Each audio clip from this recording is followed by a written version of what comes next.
Everyone has a story to tell. Welcome to DingoTalk, where we explore the experiences that make us who we are. Here's your host, Carlo Guadagnino.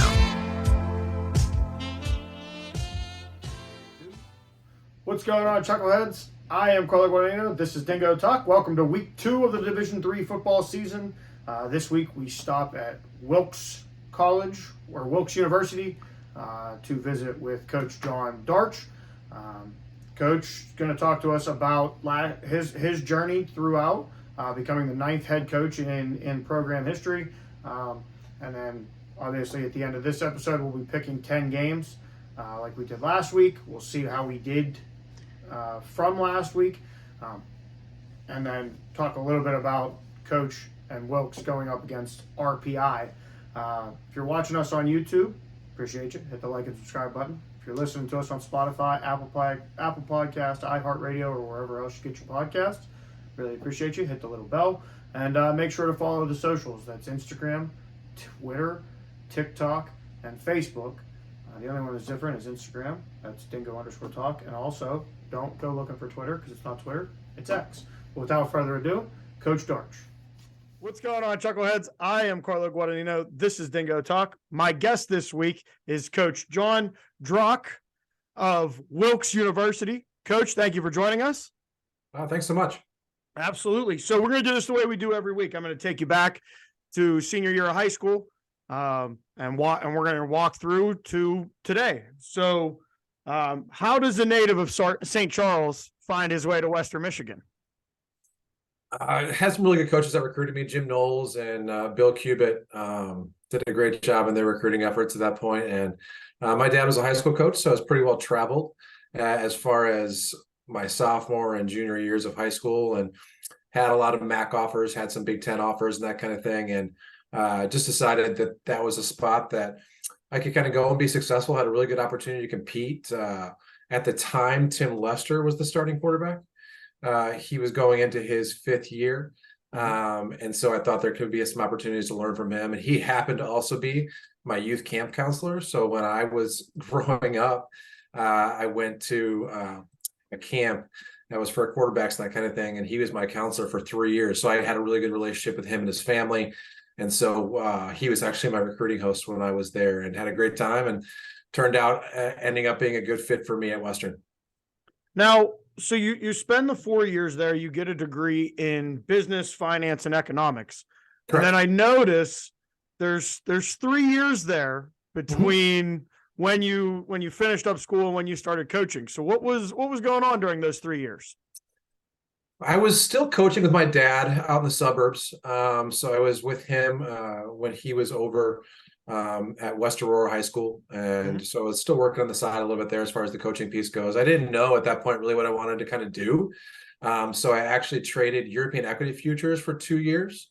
I worked with a company called DE Trading and did very well. And it was a really good opportunity. At the same time, it gave me a whole lot more clarity of thought on what I wanted to do with my future.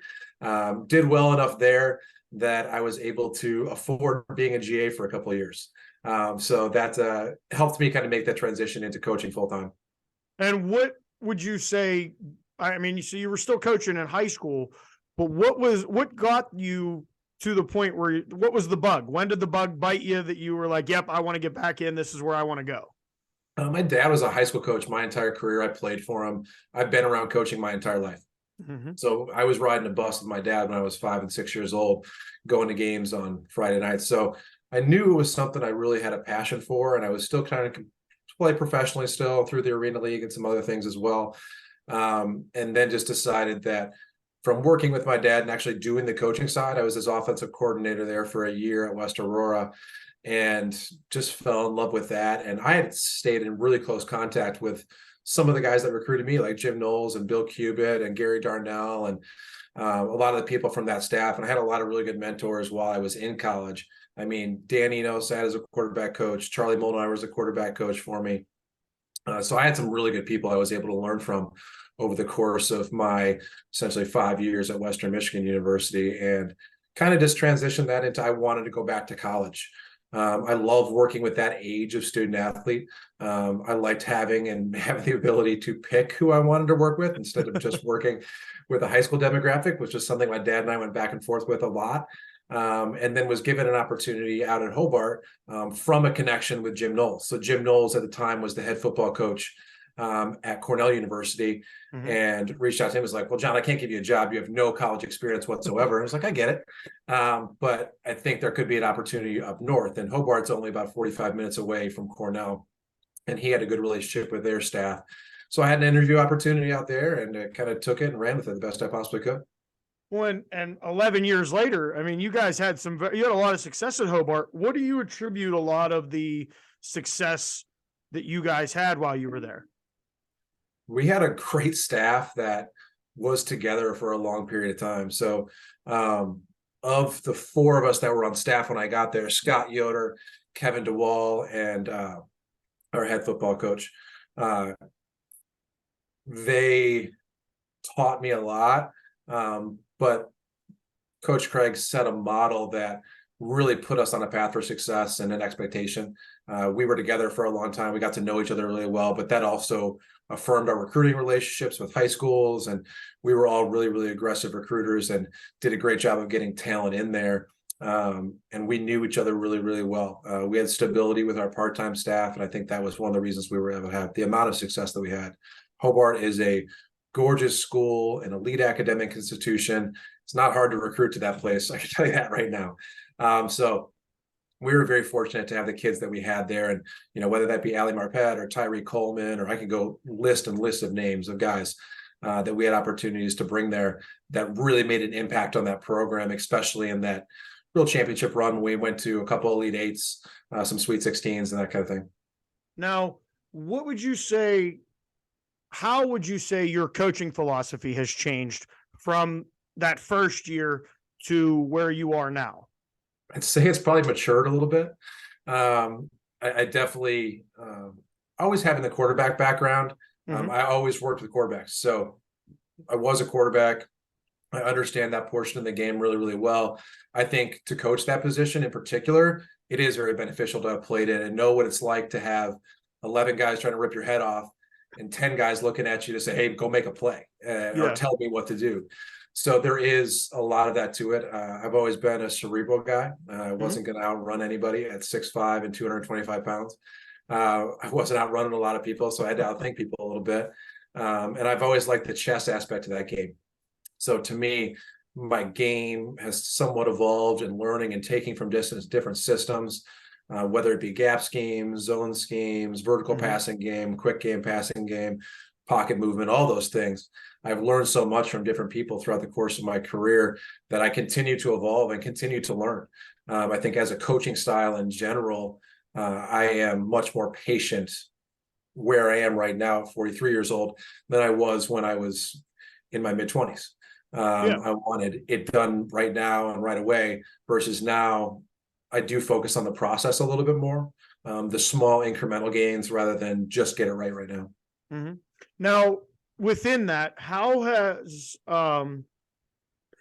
you seen the game change? Because I mean, go back to 2004, it's that's an unrecognizable football, but 2018, it's not as different. I mean, it's grown, but has it slowed down in the development, or is it open?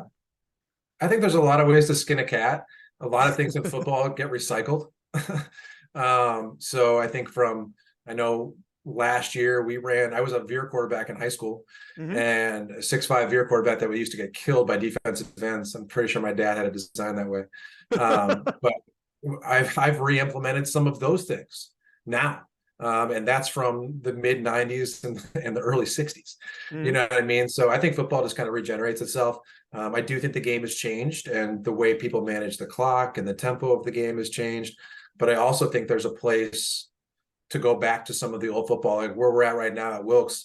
We're in a lot of 21 personnel, and we're running some gap scheme stuff, and we're still lining up in pro and getting downhill. And I'm more of an advocate of slowing the ball down than speeding it up.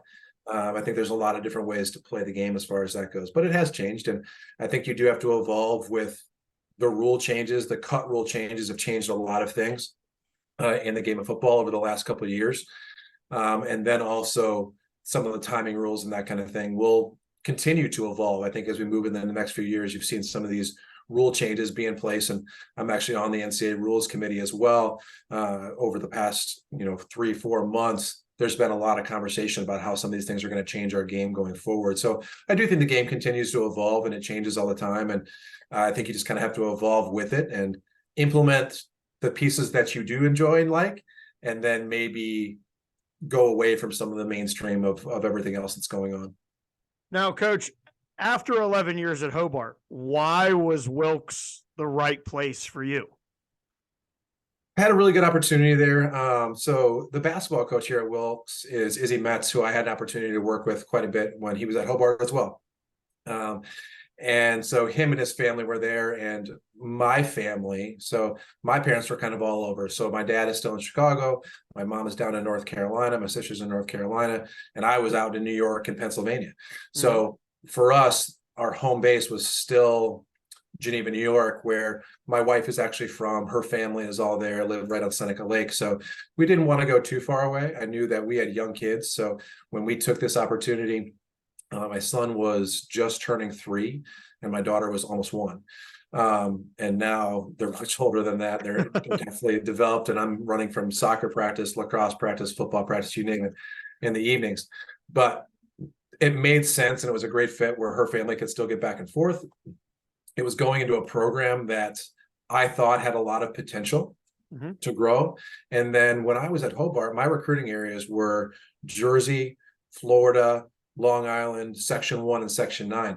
I was moving roughly 4 hours closer to everywhere that I recruited. So I thought that was a really easy transition for me as far as the recruiting process goes. And then this university, this administration has given us every resource that we need to be successful. That was something I needed to find out through the interview process was, were they committed to being a winning football program? And the year before I got there, they were 0-10. They were 7-43 the previous 5 years. Not a great 5 to 6 year run. So I needed to figure out, how committed that university was to being a winning program. And they were very committed. The president at the time did a fantastic job of being creative on how we formed our staff and giving us some extra full-time positions. At the same time, supporting our student athletes with the most recent helmet updates, you name it, as far as the gear and everything else goes. I know that's a big part of the game now, but they have all been supportive throughout the course of the entire university. And that's why we've been able to be successful. When you get your admissions, your financial aid, your administration, your athletic office all on the same page, that's a really good recipe to be successful. And we've just kind of been playing off of, the resources that we have, and then also putting ourselves in a good situation within recruiting that we are hitting that 3 hour radius really well. We're covering a lot of ground. We're seeing a lot of kids, and we're able to get a lot of guys to Wilkes, where it is an excellent academic school. There is a lot of post-graduation, slightly different than the liberal arts model that we had at Hobart, slightly more professional based with our engineering programs and our business programs and our pre-health programs. But all things that I think add up to outcomes for our student athletes. And those outcomes for our student athletes are the things that we're really pushing at the Division III level. Now, let's take a step into when you're talking to a recruit's parent. What are the things you're trying to convey to them aside from the program? Obviously, you're pitching the school, but you're pitching more, hey, we're taking your kid in. He's going to be a kid when he gets here. He's going to be an adult when he leaves, I'm guessing, correct?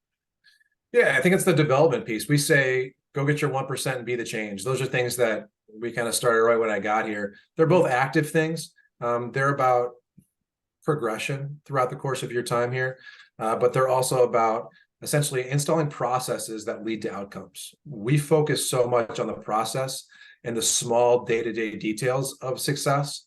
And then I'm not worried about the outcomes. I know those outcomes are going to take place.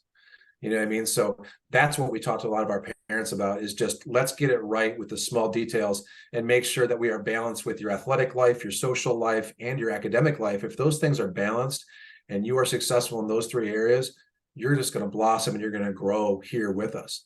And like I said, I think you need to have the resources and support of those things. And, having the staff that we have and having the resources academically that we have to support our students, helps us achieve those outcomes here at Wilkes. But also the culture, you know what I mean? I think that's one thing we talk a lot about when I'm sitting with a family. We are a very, very close-knit group at Wilkes. We care about the kids. I understand one of the first things my dad told me when I decided to go to college was, hey, these people are handing over their sons to you, and it is your responsibility to develop them. And I took that to heart. I still take that to heart. And I take that as the biggest challenge that I have as we bring in a young freshman, that they get to be the person that they want to be over the course of that 4 years. It's not what I want them to be. It's what they want to be.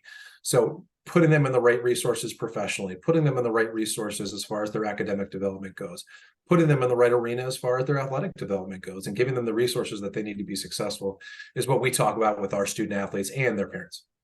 Now, Coach, what are you, minus the guys got to be able to play, what are you looking for in a recruit?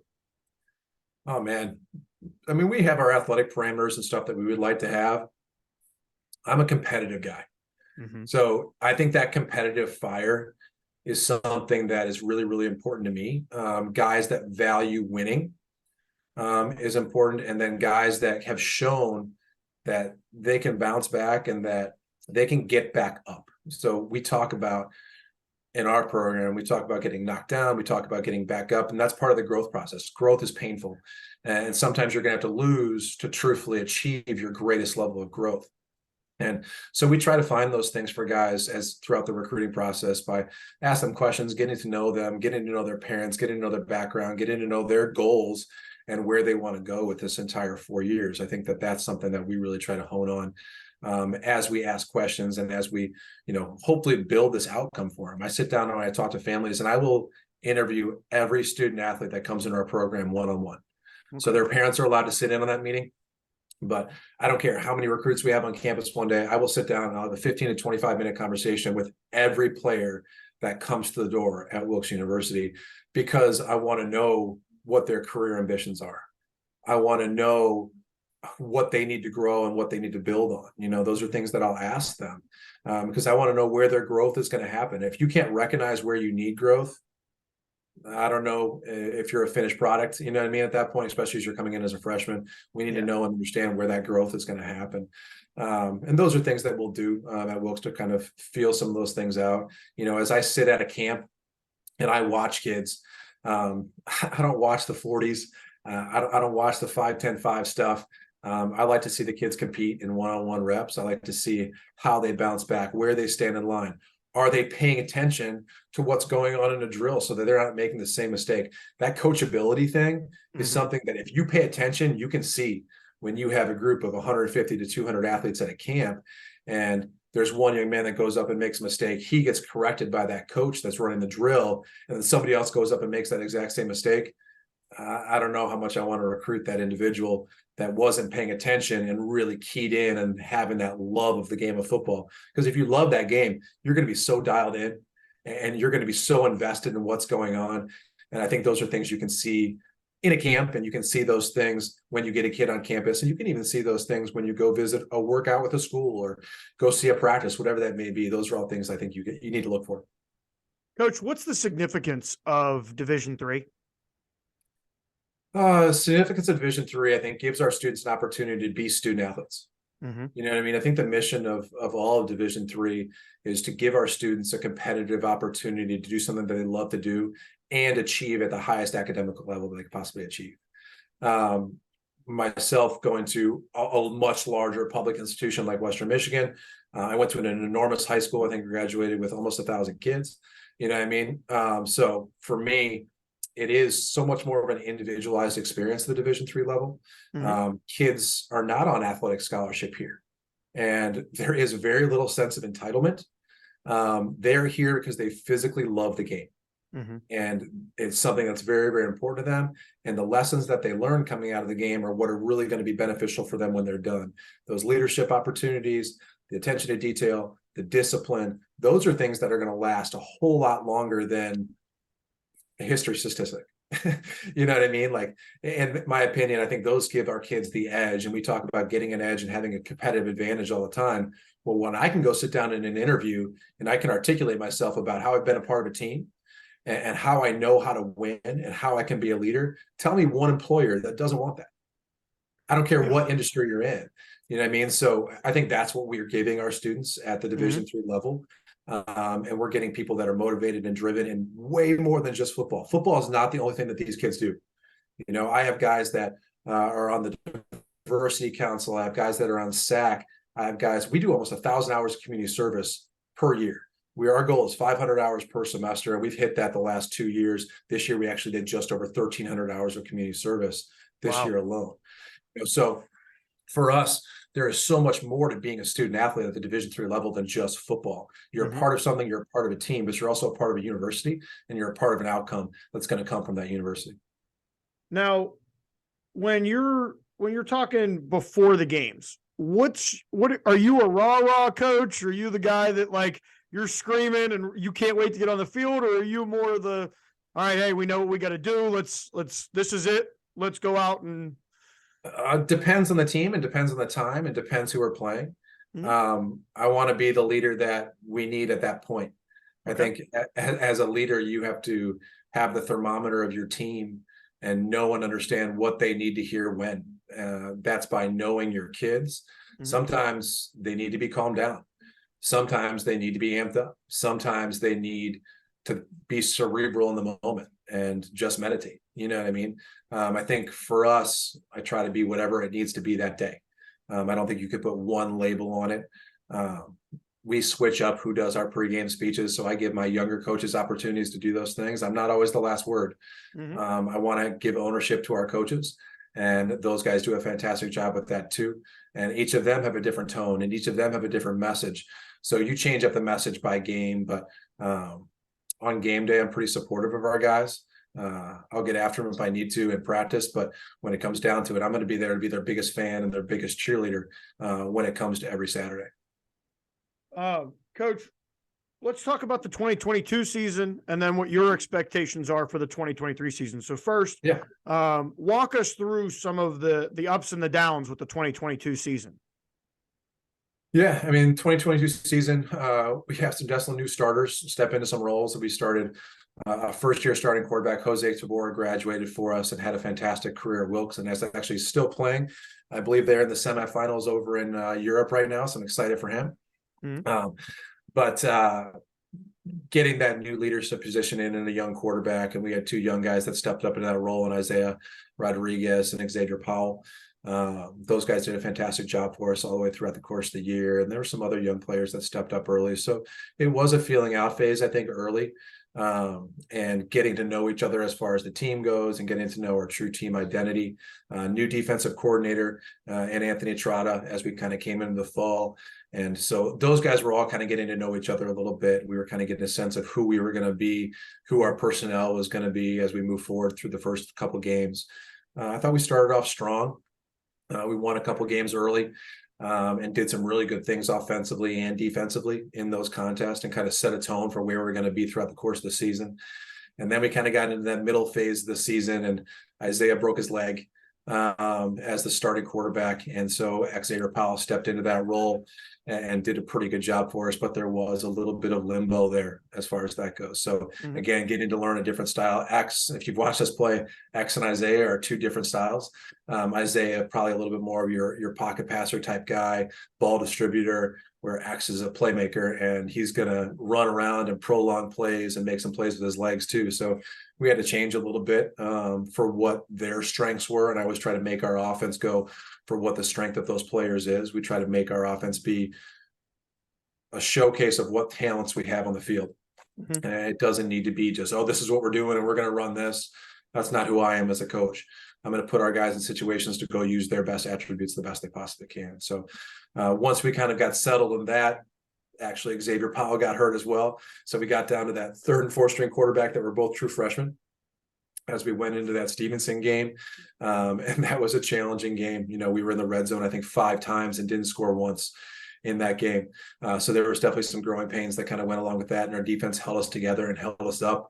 And then as we kind of got to the end of the season and that rallied through the Kings game, and our kids maybe played their best football game that last week of the season against a very good Kings College football team that was probably poised, honestly, to make the playoffs. Had they beat us, they would have been 9-1 and had a really good chance to get one of the at-large bids with their strength of schedule and where they are. And we were able to really control that football game from the first snap on.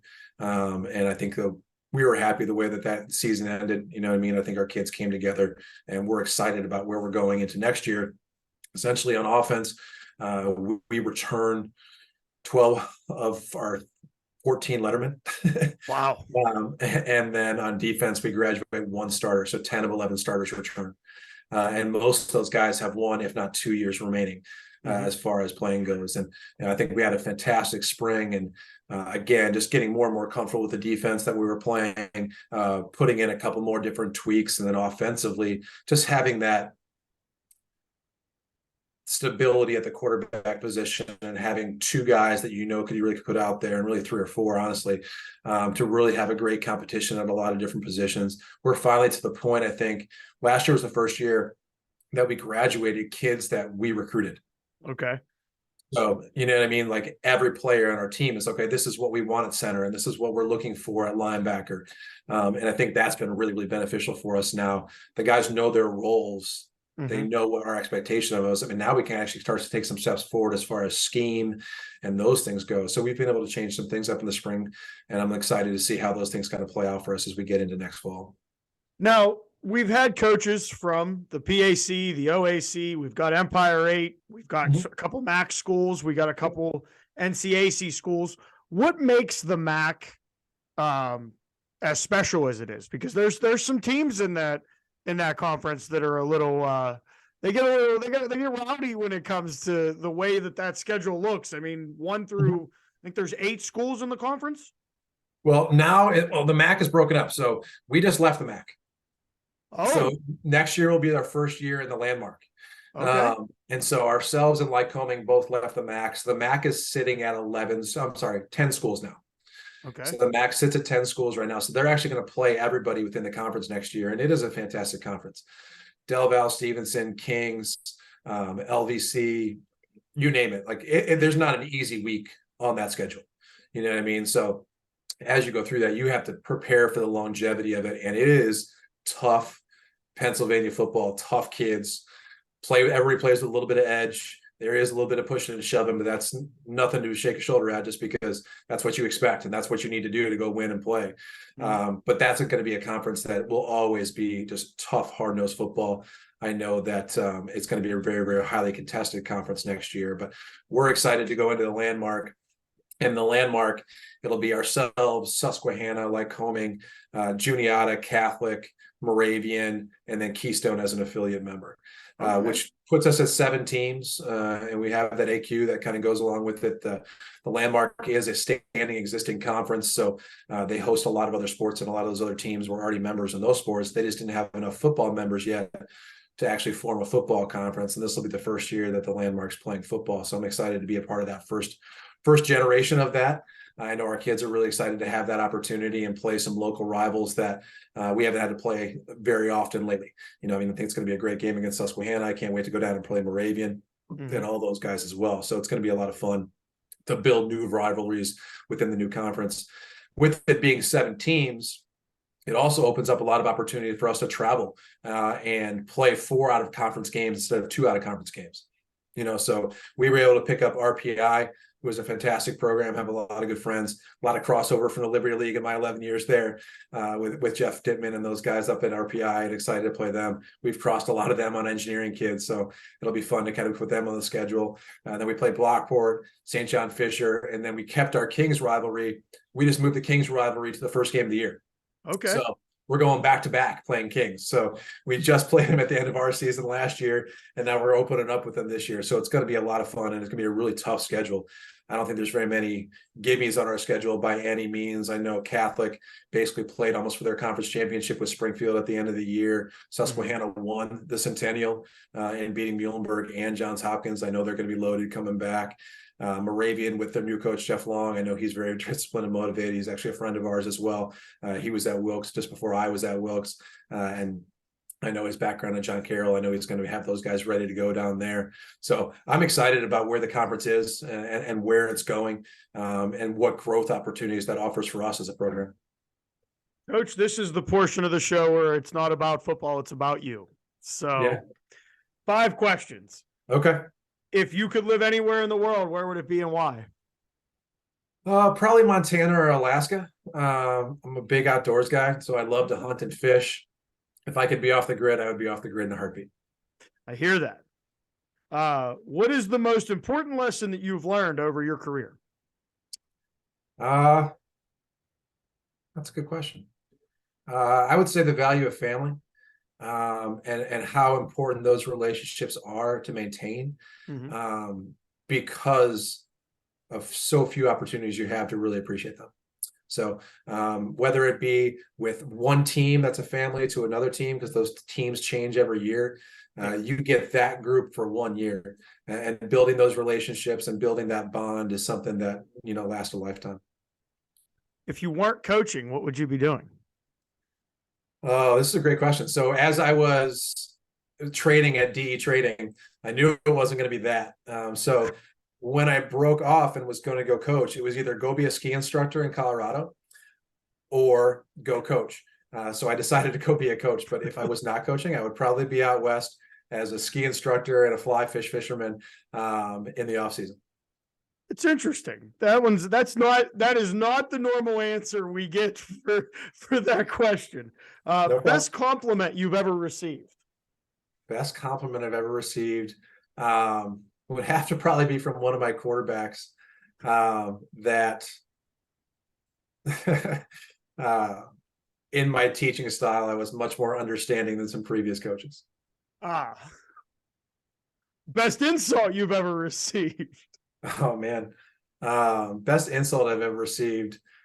We were playing at UConn and we were warming up pregame, and somebody, and this is before social media, so you guys know this was like in the early 2000s. There's no Twitter, there's no IG, there's no nothing. Somebody did a deep dive into me and knew my family, knew my ex-fiance, knew everything.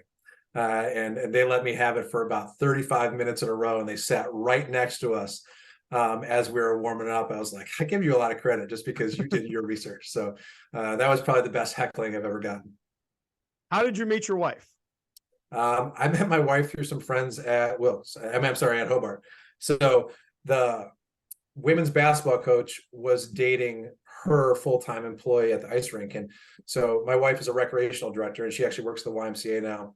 And recreates for student youth programs and all that kind of stuff. But when we were in Geneva, she worked for the city of Geneva, and she ran the ice rink and a lot of the youth programs in the city. And Dave Sharman, who was her full-time employee, was dating our women's basketball coach. And at Hobart, we all hung out together. So all the young coaches and everything hung out together all the time. So they were playing in a softball league. So I went to just go watch them play softball, and that's where I met my wife. Coach, was there a question that you were expecting me to ask? And if so, how would you have answered it? I don't think so. I mean, I kind of came into this with an open mind as far as that goes. So I appreciate the opportunity, honestly, to be here and to talk and give a little bit of my experience. I know from playing to coaching, it's a completely different game. And as far as mentorship and that kind of thing goes, I've been fortunate to have a lot of different mentors. And I think that I learned from people, from the good and from the bad. I had some guys that, I took some negative things from and said I was never going to do that. And there were some guys I was like, I really want to emulate that in my coaching. I'm appreciative to all of them for I've learned throughout the course of, my coaching career and my professional career. And obviously, as I raise my kids and stuff, it does give you a little bit of perspective. And so I'm excited to kind of see where this whole thing goes for me. But I know I'm really enjoying where I'm at right now. I know my family loves being there, and we're excited for where we're going to be in the 2023 season. Well, Coach, I want to say thank you. And you might see us this fall, as I've announced on a couple other shows. We're kind of circling through. We're going to go to 10 games this fall. Okay. And seeing as you're in a new conference now, that opens me up to a different conference. So don't be surprised. We might be coming up your way. Well, just let me know, and we'll make some arrangements for you. We'll make sure you'll get all set up. And I know we would love to have you out to come watch a game. I appreciate it, Coach. thank you very much for taking the time to sit down with us. And for those of you sticking around, you know what comes up next. It's Serenity Brown with the editorial. I am Carlo Guadagnino. This has been Wilkes head coach Jon Drach, and we will be right back. What's going on, Chuckleheads? I am Carlo Guadagnino. This is Overtime with Serenity Brown. That's Serenity Brown. We just finished with Coach Drach. I think I still got that wrong. I feel like I'm pronouncing it wrong. I really apologize with the last name of mine. Yeah. So, recapping last week, Serenity went 7-3. I went 8-2. We've added a person to the pick'em. DB will be on top of the 10 games that we give you guys. DB will be picking another 5 games this week and a 5-game next week to catch himself up.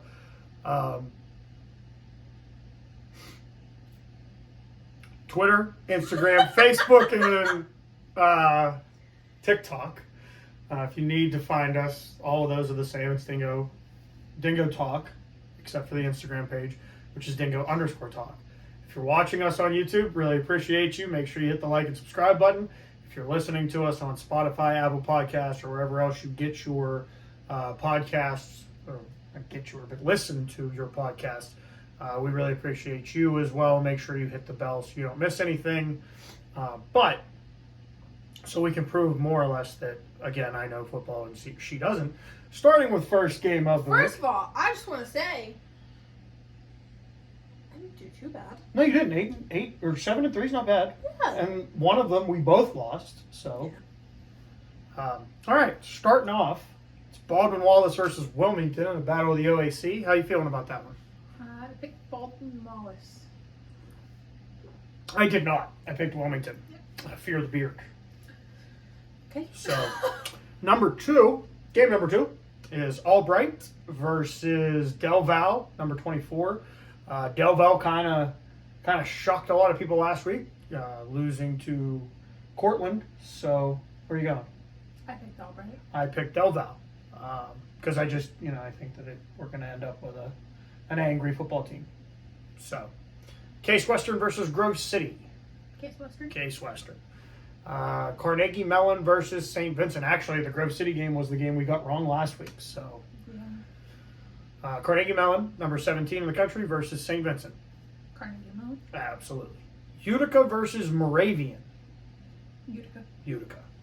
SUNY Morrisville, that's who I'm picking, versus Hobart. Who I picked. Yes. Then we got some interesting ones. Whitewater and Coach Rindall getting his first win last week. And the number 4 Johnnies of St. John's, who snuck by Trinity in overtime last week. You're picking? Whitewater. I'm picking the Johnnies. And then I guess after losing last week, Serenity decided to not be as mean to our former guest. So number 22 Susquehanna versus SUNY Brockport, and you picked? Susquehanna. 8-2 would have been yours, but you wanted to pick Bridgewater. So I also picked Susquehanna. The number 1 team in the country, North Central, is taking on Carthage. North Central. Yeah. And then our game of the week, and I guarantee you're all going to be surprised at who she picks. Wilkes versus RPI. I'm taking Wilkes. I took RPI. We'll catch you next week, Chuckleheads, when I have the win. And then, make sure you follow the social medias and whatnot. You'll see all of our picks. If you'd like to join in on picking the games, you're more than welcome to do so up until Saturday. Keep track and let us know if you beat us. Not only that, but if you have questions that come up during the show, interact. Let us know.